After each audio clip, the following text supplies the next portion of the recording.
All right, our next speaker is Jeff Lobb, and I know that we just introduced him, but just in the interest of just giving anybody who just walked in a little intro, I met Jeff Lobb at Inman, just like I've met a lot of interesting people over the years, and his wife is in the back of the room as well, supporting him. Hello, Tiffany. So Jeff is the CEO and president of SparkTank Media, which is a consultancy firm in the real estate realm. He does a lot of coaching to realtors, mortgage industry, title industry, et cetera. And as I said, he's been an agent, he's been a broker owner, he's seen every angle of this industry. And so today he's going to give us some tactical strategies on how to be a top producer. So I'm going to let you take it away. So yes, I do have the pleasure of coaching teams, brokerages, agents, the mortgage industry. And I'm also a student of that too. If you're not a student, you're never really developing and growing. And by being that student, I take away from things that don't work, we take away things that are working. And I want to share with you some of the strategies that they're implementing and we're implementing. If I could just have the remote, would be awesome. There it is. I was coming for it. Thank you. And we'll be able to just, give you the tactical stuff. I like to be able to create action, things that make money. It's never about a tool or a product.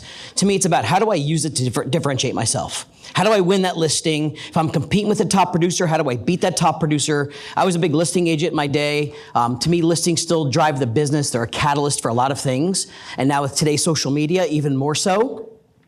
Right now, just before I even get into the presentation, if we're not leveraging the power of just one listing, when I say leverage the power, perception with social media is amazing right now. When I say perception, like one listing, we should be generating weeks worth of content around, because to the consumer, and I've heard this time and time again, like if I have that listing that I'm going on an appointment for or coming soon, and I make a post and I do some social stuff, and then I'm doing some pictures and photos of the house, and then I take that stuff and I make it a post, and then I actually take the listing and do an open house and I make a post, and then guess what? That's so far, I'm barely a week in. Imagine 2 more weeks down the road. What do you think the consumers are thinking on that end? Oh my God, Jeff is so busy. He is so, he's all over the place. He's got photos and video. Think about it, that was one listing, right? That's without getting into anything deeper than that. But I think a lot of us right now, we come out of a market where we put the thing on the market and it was gone in hours, and we never took advantage of the opportunity to really market not only the home for the consumer, but ourselves and our brand, right? So we need to leverage that a little bit more and get back into that. So we don't need to see about me. Here's the biggest challenge I find with most top producers and even teams right now. 90% of this industry, if I asked you, where do they fall in line with their daily activities? Are they reactive or proactive? That's absolutely reactive. And that's the number one problem we're having is reactive sales, reactive business. And it's because of the word fear, and some of the things you're going to hear, we heard through the day today, it's because of fear. I could tell usually the successful real estate agents or the not so successful ones by a snapshot of their calendar. You give me 1 week of your calendar. Imagine I do this live sometimes, I won't do it to y'all. Imagine if I said, give me a screenshot of your whole next week, right now, next 7 days, what would I see? Now you might be busy, but are there gonna be gaps in your calendar? We all have gaps, but here's where we lose the money. We lose money in the gaps of our calendar. Because it's the productive things, it's that, why would an agent do 100 transactions a year in this market, and why does an agent do 10? It's what they do with the gaps in their calendar. And I'm not saying we won't be busy, but in 1 hour, am I doing the work that's finding new business? And that's what I look for in a calendar. How much new business, or I don't care if it doesn't have to be door knocking. And let's face it, in 1988, when I did start in a mustardy gold jacket, mustardy gold, 19 years old, looked like Doogie Howser walking down the street, knocking on doors, right? But it was uncomfortable. But you know what? I learned that was proactive. I controlled the business. Now, here's a big misconception I hear a lot of. But Jeff, I've been in the business 20 years, 30 years. Most of my business, or all my business, is by referral, which is great. We thrive on referral business. We all want it. But here's how I open your eyes. It's reactive. Do you know if they're going to call you today? Do you know if you're getting a referral tomorrow? We don't know that. When referrals come in, it's amazing. The best ever opportunity. We just don't know when it's going to happen or how many we're going to get. So they go into that cookie cutter mindset of, I'm going to do all my business here by referral, and they stop doing the important stuff, which is the hard work. This is an opportunity year. I heard the numbers. I made a prediction a year ago, maybe a little over a year ago. I said 250,000 agents would be out of the business or in referral. I thought I was being aggressive. NAR came out and said, we went from 1.1 to 1.6 million, and NAR numbers, their numbers, they said 30% of their numbers are going to go down. That's more than mine. But that's the best thing ever that can happen for us. It's a cleansing. And we need that because we're going to go to work, we're going to dig deeper into community, we're going to dig deeper into things, and we're going to find out how do we dominate our markets. The top producers right now either have some domination or finding ways to dominate their market. Now, domination doesn't happen overnight. When I say domination, 5, 10, 15% market share in a specific geographic farm. Geographic farming hasn't changed a lot other than the technology we used to get there. We still got to meet people. If I have 900 homes in there, I still got to find ways to meet them, get them to like me and trust me to do business. Now, if you happen to have market domination in any particular market, fantastic. We could duplicate that somewhere else. So you're never really done, right? We have people that have multiple markets. Now, if you want domination, here's the way I look at it. I treat real estate like a sport. I'm a big sports guy. I coach kids too. I coach football. I coach lacrosse. And you get a lot of joy out of watching that happen, but here's how it taught me some real estate ideas. To me, a good market area, a good strategic area, is what I would like to call a feeder program. It's a feeder place, meaning it may not be the highest price point I loved, but it has the most amount of activity. It's called churn, right? We've heard the term churn. I want the areas that have the most amount of churn so I can spend my time in there getting 5, 6, 7 transactions out of there a year. Because it's a feeder. Think about sports for a second. Take the sports. If you want to have a good program at the high level, and you have kids that get into the program at first and second grade, that go through the high school, that fuel all the colleges, that fuel the pros, there's a big difference in a kid that's been playing football since second grade versus a kid that walks on as a freshman going, I think I'm going to try this. Right? The feeder program fuels everything. So when you could build a feeder program that might not be the ideal price point you want, and I'm not saying you won't go 30 minutes or an hour to go sell any other home. I'm talking about getting domination in that core market. What it does is it gets people in the door because it's more affordable or it's the better price point or most activity. You do your job nurturing that relationship 2, 3 years later, they have more kids, life events happen, you get that listing back to the next bigger house that you upsell them to.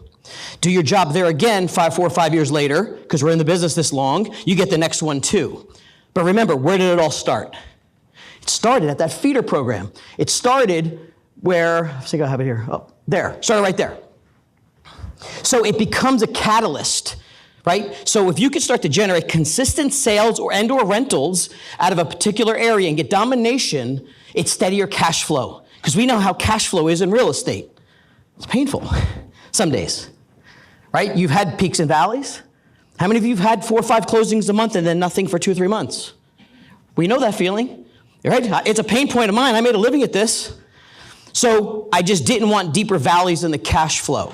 So when I found consistency in that marketplace, it generated more cash flow, consistent, and I still went out and sold the bigger homes as they demanded. But that marketing opportunity created better cash flow for me. Now, what else do they do? I learned that I didn't love knocking on doors. You still do it. Some people do. God bless. Teach you how to do it, teach you what to say. It was shocking when someone actually said to me, yeah, come on in, take a look at the house. Back in like the 80s, you're like, really? Now? Come in? Like just walk in the door? They were that open back then. But we didn't have a fax machine or any other stuff, so we just did it. But does it still work today? Of course, you're talking to people. See, people think we're in the real estate business. We're not in the real estate business. Real estate's the product. The business, as we heard all day today, is still people. My job is to find new people. They just happen to live in the homes, rent the homes, and sell the homes that we want. And you know darn well this is true because you are the brand, and if you were really good at what you did and your clients love you now, you could move to the financial industry. They'd go buy stock from you there too. You could move to the insurance industry. They'd buy insurance from you there too because they like and trust you already. We just got to get to more people. And that's where we struggle every day. Like I joke all the time, one of my best prospecting and farming markets outside of my farm area used to be Dunkin' Donuts in my market. We didn't have Starbucks back then. Why? I watch people go through the drive-thru all day long. Where are they going? To the office with nobody there.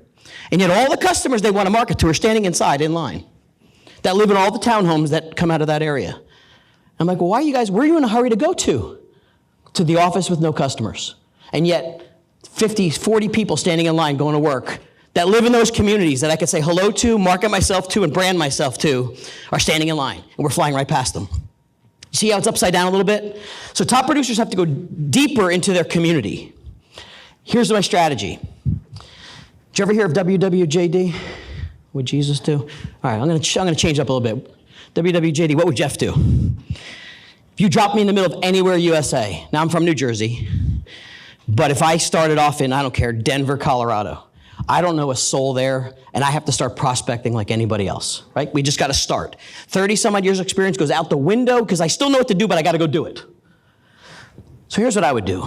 I learned, see if I can go back a slide. I learned if I go back to this group here and I said, okay, I got to meet all those people and I can knock on doors for them. I could send my postcards in there with direct mail, do all that. And today, in today's world, by the way, if you're sending any direct mail, it still does work if you have a really good call to action, something that consumers actually want, giving them some value first instead of I just sold something, because that's great for branding, but it's not helping create opportunity. So what would I do? So I always say, look, I never loved prospecting homeowners that way, but what if I got to know and meet all the local business owners that surrounded that location where they go? I said, where do they go? Where do they go before work? Where do they go after work? Where can I find those people? And who else knows those people that I don't? So I did this pre-Facebook, but if I had to ask you, how many of you have a Facebook business page that's getting very little to no activity, or on a daily basis below par on a business page? Pretty safe, right? It's on purpose, right? They don't want you to get eyeballs on there because it's meant for running ads, them making money. And by the way, it's totally fine too, because your business page is still valuable because at least it's found on Google when people search for you. So make sure your business page at least looks like you have street cred, because when it comes up in Google, it might be the 3rd or 4th place it ranks when someone searches your name. But other than that, it's not getting you activity. So in today's world, I would create a Facebook business page that was called, give me some of your towns, Short Hill, we're in Short Hills, right? Best of Short Hills. And I get a page, the Best of Short Hills. And I go outside that farm area, and you're my local pizzeria that delivers in there all day long, right? You're running business in there. I know they shop with you. You probably know not only them, you probably know 1,000 more people in this town that I don't. So here would be my simple conversation. Hey, my name is Jeff Lobb. I'm with XYZ Realty. Hey, listen, we just created this Facebook business page called The Best of Short Hills. And we sell a lot of real estate in Short Hills, and I think you do an awesome job. I've eaten your food. I see you cater. I would love to be able to promote you on my Facebook page called The Best of Short Hills to all my real estate clients and do some video stuff and help elevate you to my clients. Would that be okay? Now, in real life, if it was a real Italian guy in an Italian neighborhood with the Italian pizzeria with that attitude, what do you think he actually said to me in real life? He went, that sounds good, but how much? What's it gonna cost? Now, logically, that makes sense. Like, everyone's being sold. So actually, I didn't have a script for this. I just said, no, we don't sell anything. I said, we just happen to sell a lot of real estate, and I think you do an amazing job in town, and I just want to drive more people to you. Would that be okay? Now think about that. What is that called? Prospecting. Because I know he knows, and or his spouse or whoever works there knows a lot more people than I do. Now, in this world today, it gives me more. It also, if I have the opportunity, I get to do a little bit of a video shoot with him on my iPhone or whatever device I have, and I do a little mini interview. Does that give me content? Yes. Local community content, because who's the expert of your local community? It's supposed to be you, right? Us. It's us. So I'm using a vehicle of a Facebook business page to go deeper into the community to prospect. Now, it goes deeper than that. We've got people that have pages that are up that are not just community-based. I'm not saying go make posts about the stuff in your community. We don't need more posts. But it's about the opportunity to introduce yourself to give them value. And did I feel like I was giving you some value? If I took pictures of stuff and you and I hung out for a few minutes, we did a little video, what turns out in my real business turned out to be very successful, because every time I'd walk back in there, like, oh my God, Jeff, like I know he knew 5 or 6 other realtors, but my real estate guy's here. Like, oh, my guy's here. He'd have me come back in the kitchen. I'd be hanging out with the chefs. We'd take pictures in the back. Next thing you know, I'm taking pictures of the dishes he's cooking. He knows a lot of people. It turned into not only sales of homes, but other marketing opportunities that he got involved in because I gave him value first. And you know what? It's not a secret. How many of you know Gary Vaynerchuk? Right? So I was fortunate when Gary Vee ran an event at the Hard Rock Stadium in Miami. It was a real estate event. I was one of the real estate speakers down that way. And it was when his book was coming out, Jab, Jab, Jab, Right Hook. Same concept. Jab, jab, jab, right hook is give them value. Go back and give them value. Part of that value wasn't like you got to put my cards up on your counter, you got to do this. This gave me an easy way to prospect with very little rejection. It gave me community connections, and now it's given me content for not only my social, but content that can go out in my email marketing that's local based. I get 4 things done with one, and what's it cost me other than time? Still nothing, right? So all Marblehead's doing it. Here's another one. This is our clients down in Florida doing the exact same thing we're talking about right now. Very few people take the ideas and execute, they're executing. But here's a simple idea. They're going beyond like foods. You go meet this guy, the detail dude, solo entrepreneur, same approach. My name is Jeff, I'm with so-and-so Realty. We have an awesome Facebook page, The Best of Jupiter, Florida. I think you're doing a great job, I'd love to highlight. What does this guy do for a living? He's a mobile detailer for sports cars, boats, yachts, and aircraft. You think I want to tap into his database a little bit? You think he has a few contacts I might need to know? Who's out there offering to help him elevate his business every day when he's out there grinding, or who's trying to sell him something? So could he be good content? Matter of fact, my content with people like this would be, what car are you detailing this week? I will meet you there, because I want to be in that picture too with the car. That's going to get some traction. And I just want to get him to know me as value. My best salespeople, meaning they didn't work for me, were landscapers, were people of trades that I promoted business and elevated them. And anytime the word real estate came up or a listing came up, it was, hey, have you talked to a realtor yet? You got to talk to my guy, Jeff. Right? So it's elevating other people, yet leveraging a social media page that's available, and we're using it as a vehicle and a tool. Simple. It's about execution. And I have content and presentations that go deeper than this, but for time purposes, you always have your foodies. There's a million things you can do with food. 3 best places in town to get a burger, best place to go watch football on a Sunday, millions of ways to elevate people's content, but it's about meeting those owners that know everybody else, right? Blow up your business. Next, top producers are paying attention. Facebook, whether we like it or not, I mean, most of the stuff's on Instagram, most people are moving towards TikTok, I get it, but there's a big core right now still on Facebook. But the problem is the algorithm doesn't feed me what I want to see. So when people make a post on social, let's just call it Facebook, they think it's out to the public. They think everyone sees it. And I'll tell you what taught me this lesson, a kick in my own butt, is I ran into a past client I was connected to, sold him a house.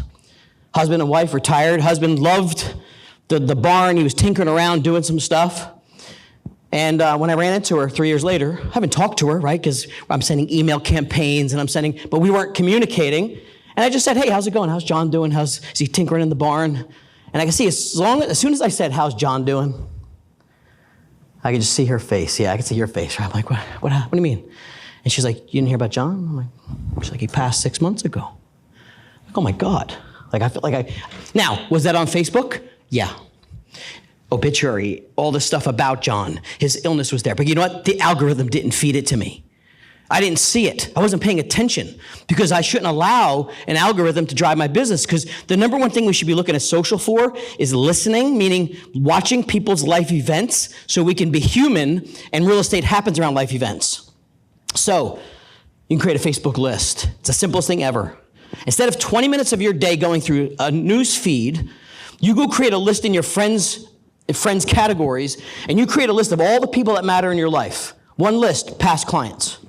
Another list, people in my office. Another list, my family and friends. You just name the list, add them to the list, and instead of looking at the algorithm all day long, just go to your list like twice a week. And imagine if you said like and commented on people's stuff that you haven't seen, but now every week you're connecting with them. It feels like you haven't left them. But also when something happens in real life, you didn't miss it because they assumed you saw it. Now think about all the other opportunities that are good that are happening. Who's graduating? How about right now? Everyone in my age bracket right now, every one of my friends, same posts. My last kid's out to college. What do I do with this house? Oh my God, I feel lonely at home. I got this 4-bed, 2.5 bath, empty nester. Like, we should be, there's dozens of those posts happening right now. They're probably going to sell a house soon. We should probably be picking up the phone, staying in touch with them, just making sure they know who we are again. But that's opportunity. Facebook list is real simple, it's cheap, and until Facebook takes it away, we need to use it. I'm telling you, 20 minutes a week, in there just connecting with people, you won't miss and you're actually listening to what they're talking about. Okay, tactical. You heard this before earlier, but this is more important than ever with social. Short form video. Not just video anymore, short form. Right? And the reason, let's face it, YouTube has always been the driver of this stuff, except YouTube got learned a lesson, schooled real quick. And they got schooled by TikTok. They did, and Reels. Let's just be honest, both. Why? 60-second videos that we can flick through based on our attention span and our desires and our needs, and we move to what we want. When I did a session on TikTok for a group, I asked some middle-aged real estate agents, I said, how are you guys using it? I said, who's active on TikTok? Not a big core of them. And a few of them said, yeah. I said, how are you using it? And they said, we just use it to search. Really? Not just a time waster when you're stressed out to kill an hour or two of your life? Like, no, we just search. We search it like Google. We search for real estate ideas. We search it for this. We search it for that. It's just like YouTube. They find the videos they want and get rid of all the nonsense. So short form video, 60-second video content, whether you like it or not. And 60 seconds is hard to do sometimes. I know it goes longer. You can go 3 minutes, 4 minutes. But the real time attention is in that 60 seconds. Right? So short form, they're creating a lot of short form. And guess what? One short form video I could put on almost all 3 or 4 of those platforms. So I don't have to do more work. Right? Here was a lesson for me. Take a look at that screen. How many of you are here? How many of you, that's your life?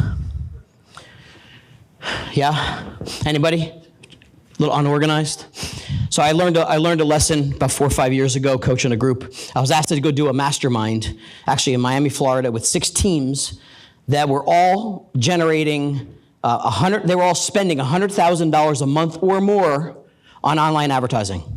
So it was either Google pay-per-click, Facebook ads, Realtor.com, Zillow, $100,000 a month or more. So the whole premise of this mastermind was, how do I get my cost down on leads? Right? If I'm paying 15, how do I get it to 7? If I pay 7, how do I get it to 2? It was like masterful. They knew their numbers, they had their admin, their staff, everything.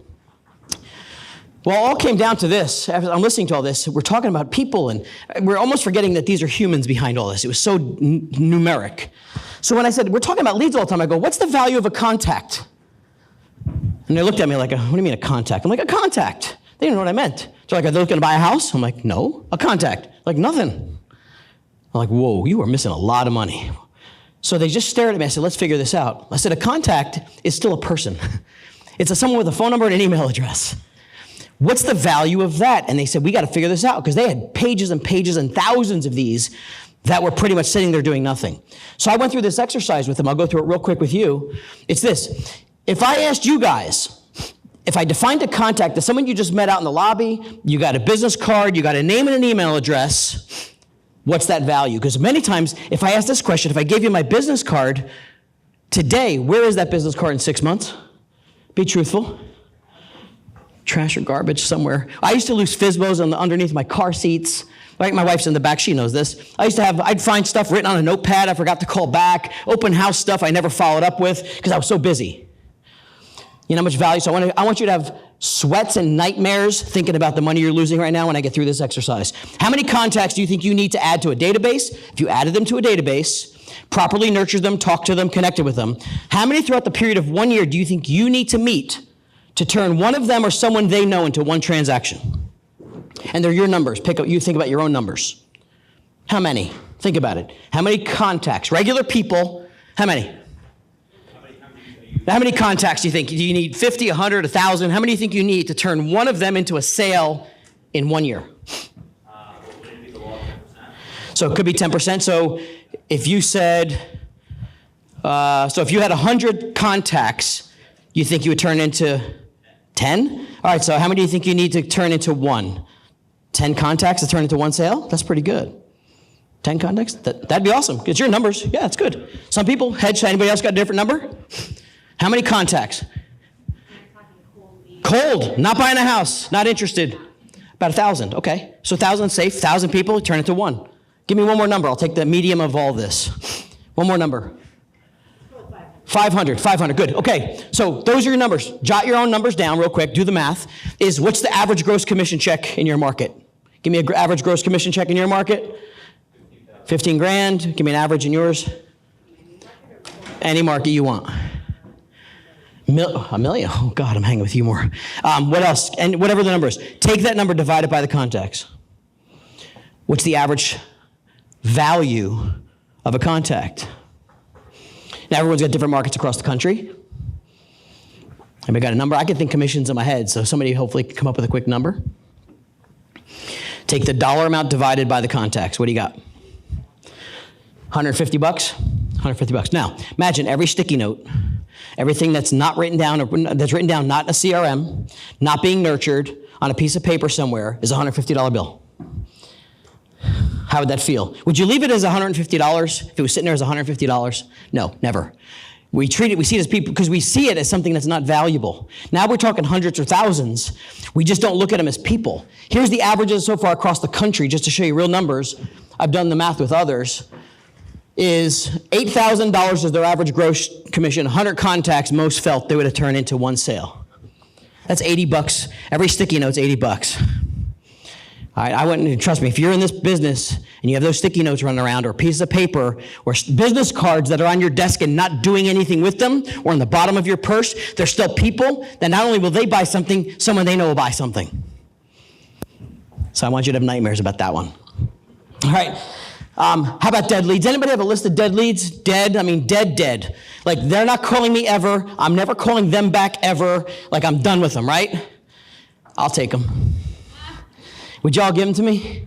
Like, give me the list. I'll take them. Like, just give them to me. Email them to me. Would you email them to me? Whoa, referral fee. You said they're dead. These are people you're never calling ever again in your life. You're like, they're done. Some people are like, no, I'm not giving it to you. What do you mean? What are you holding on to? You're holding on to people you're never going to call again, and they never called you, ever. So let me promise you there's money there too. And here's why.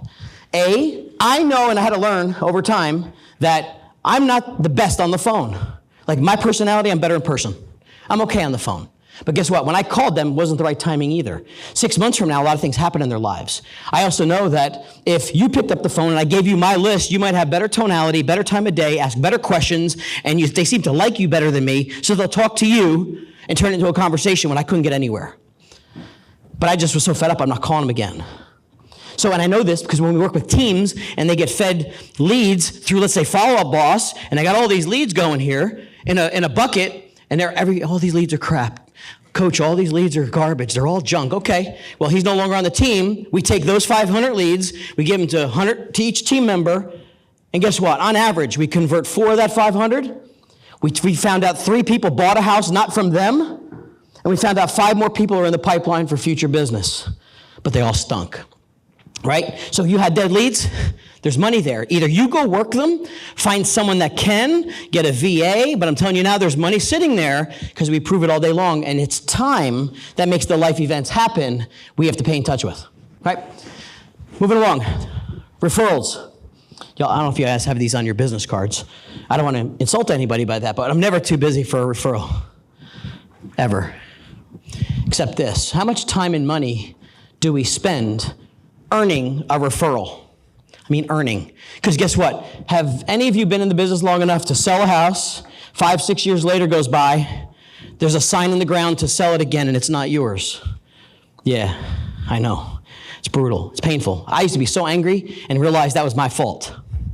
It was really my fault. I just screwed up. Like, I didn't do the things that I needed to do to nurture. And here's the problem. Here's our problem that gets created today. If we don't stay human with people, not just because of an automated email system, now I'm not saying automation is bad, but it cannot be your only go-to. And I joke a lot by saying, how many of you have some kind of an automated marketing system that goes out to past clients? Right? I know hands are tired at this time of day, but like, we got something, right? It goes out. Let me ask you this. If you were your own customer, you're the consumer, and you're getting your own emails on the Saturday or whenever you send them out, automation, sometimes you don't even know when they go out, would you even open your own emails and would you go, oh, this is an awesome email. I love this content. Or would you like, what the hell is this? Who's sending me this crap? How would you feel about your own emails? Most people are like, I think it's garbage. I don't need to tell anybody it's time to clean their gutters. Like, I think it's like, because it's fall. It's time to clean your gutters. Like, we get these automated generic ones. That's not human. Matter of fact, what you're doing is annoying your customers because you're spamming them with digital junk. And here's our bigger problem, is we have clients every day go to Facebook, to any community group, and vet strangers. So here, I'm looking for a plumber possibly to come to my house. This person that made this post bought a house 10 months before this post. She needs a plumber. She's vetting strangers on Facebook when my question is, why didn't you call your realtor? Imagine if she called her realtor. Would that be valuable for a customer to actually call us and go, I could use your help? Like, yeah, sure, what can I do? And you know why? They only see value in us most of the time as list, buy, sell, lease. No other value. There's no, like, they don't see us as having all this other stuff. So I had to find a solution to this. So I went outside the space and I said, okay, who's doing a really good job at this? You guys all know this company, right? When you think about Apple, why are they worth trillions? Is it because they make the best phones in the world? Yeah, they're good phones. The best computers, the best watches, the best TVs, the best credit cards? No. They have all that's good, and they have good service and pretty marketing and packaging. Yeah, all good. They created an ecosystem. They created an ecosystem for everything that we need in our lives is here. Think about it. I need email, it's here. Camera, it's here. Video, it's here. Search is here. I need to do anything, it's here. It's forcing me into the system. So when I say the word real estate, anything that comes up about real estate, why aren't your clients calling you? They're going to Facebook and asking strangers. So we need to work on creating an ecosystem. Something that creates value. Like if I did this thing with the pizzeria or the landscaper or the car, that's content that my consumers might actually pay attention to because it's local. We create marketing campaigns in Canva that are very custom to that area. Like it would be Short Hills happenings. What are the 5 coolest things happening this month in Short Hills? They might read that because it's cool stuff happening in their town. Here's 5 really important things happening around your house. Here's a great landscaper I've used. Here's another one I've used. That's the ecosystem because they should be calling you. They don't. And until we solve that problem, we're missing opportunities. So creating an ecosystem is a strategy. Can't get too deep into it today, but we got a lot of content that shows you what to do, how to do it, and how to build off that. But we got to become our own ecosystem. You personally, the brand, needs to be an ecosystem. Next, you got to differentiate yourself, and I'm getting close, so I'm going to wind it down in 5, is ways to differentiate. Now, I could probably come up with 5 or 6 tools that can create differentiation. I'll just share with you one. It has to also solve a problem for me too. But we watched during pandemic, post-pandemic, and the evolution of a simple product called highnote.io, which I know Caroline knows very well, right? We look at things like, how would I use this to differentiate me? And what it is if someone said, hey, Jeff, I'm thinking about listing my house, can you send me some stuff? Like, send me a package. Now, some of you might put together a package, envelope, or, nice, pretty brochure, folder, whatever it is. But if they said something digitally, what would you send them? It'd be an email, right? An email. What would be attached in that email? If you think about it, could it be a PDF flyer? Could it be a link to a YouTube video? Could it be a link to your website? It could be a link to my marketing plan. What does that look like as an email attachment? It's a hot mess. Like, you're not even sure if the stuff's going to open. If I had to put 4 or 5 things on attachment, A, I don't even know what it looks like if they opened it. B, does it open properly? And then C, did I see anything about anything they looked at?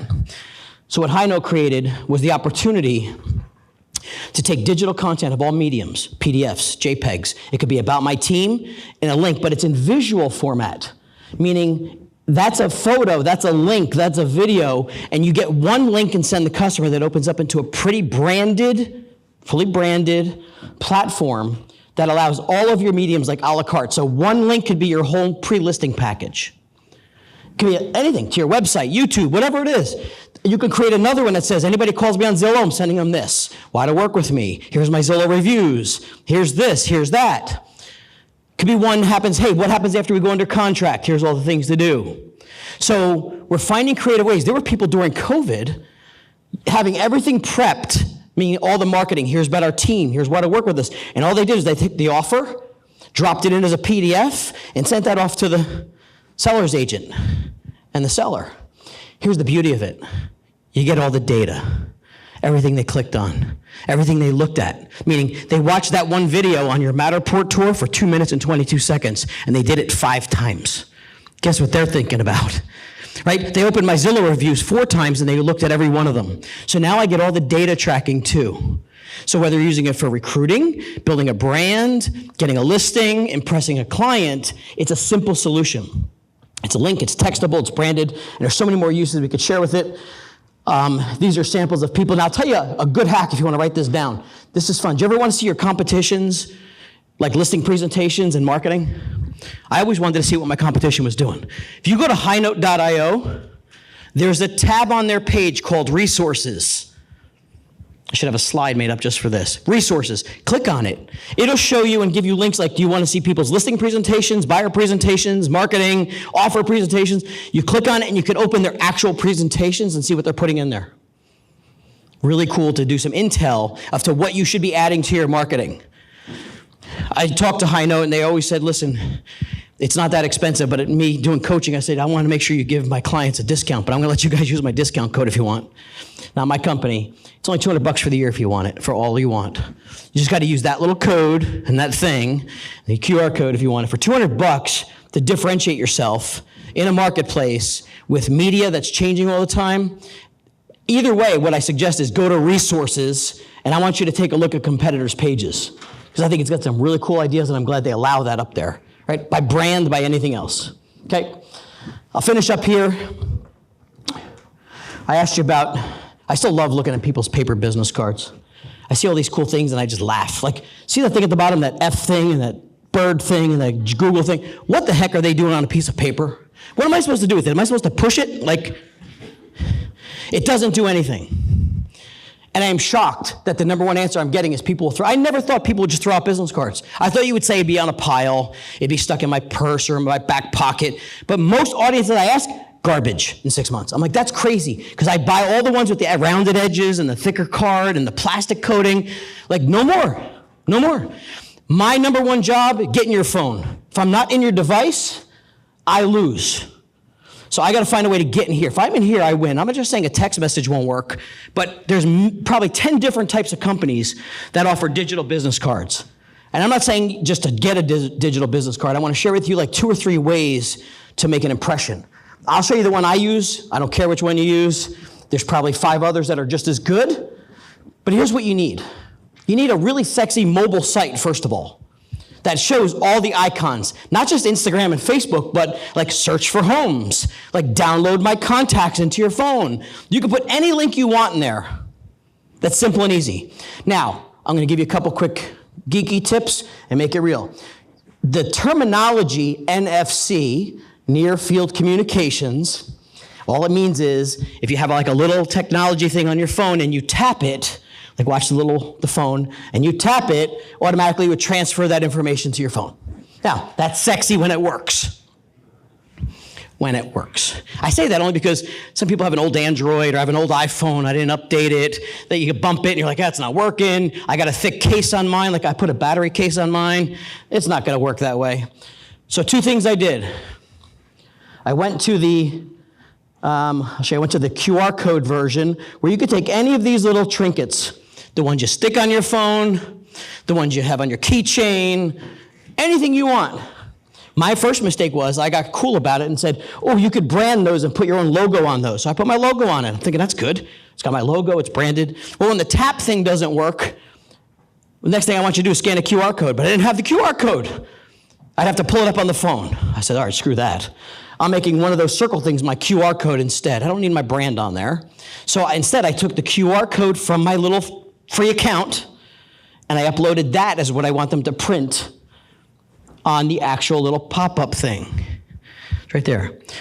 But then they did one up on me. See the little bigger one next to it where it says your logo here? Yeah, now you can put a logo and a QR code. So I bought that one too. I'm like, all right, I got that one. But here, the bottom line is, there's 3 ways to do this. The tap doesn't work, fine. Scan my QR code. Takes 2 seconds. Everybody and their aunts and uncles know how to do that. If you want to eat at a diner today, you're scanning QR codes, right? Third thing, though, is if for some reason you might have had this experience where someone's got one of them devices and they can't capture your code, they're moving the phone in and out, and the camera's not grabbing it. I'm like, screw that. I don't have time for that. So I went and said, they give you a URL link with your account, like a clickable link, except it's like popple.co/Jeff Lobb $ some other, like, oh crap. So I just went to GoDaddy. I said branding, right? Go to GoDaddy. I got jefflobb.social. because I have all the other jefflobb.whatever. Jefflobb.social simply forwards to my silly link, popple.whatever. So now I could just text you jefflobb.social, because when it comes into their phone, my name's in there. It's in their phone. They click it and open it, and it's branded. So that's my 3 ways around that. So there's my QR code. Feel free to scan that. Get your phones ready too. I'm going to give you a free giveaway as a thank you for spending time with me today, short time. Is we do a lot of stuff on social and strategies and Instagram, but I put my team to work and said, for those who struggle with some of them, maybe it's TikTok, maybe it's Canva, we put together free ebooks, like downloadable PDFs with photos and arrows on what to click and how to click it, and we'll give them to you all right here for free. So you can scan that baby, take them, enjoy them. Hopefully, did you guys get a few ideas, a few nuggets, a few strategies, right? Thank you guys very much for your time. If I could ever help you guys, appreciate it. Thanks for having me.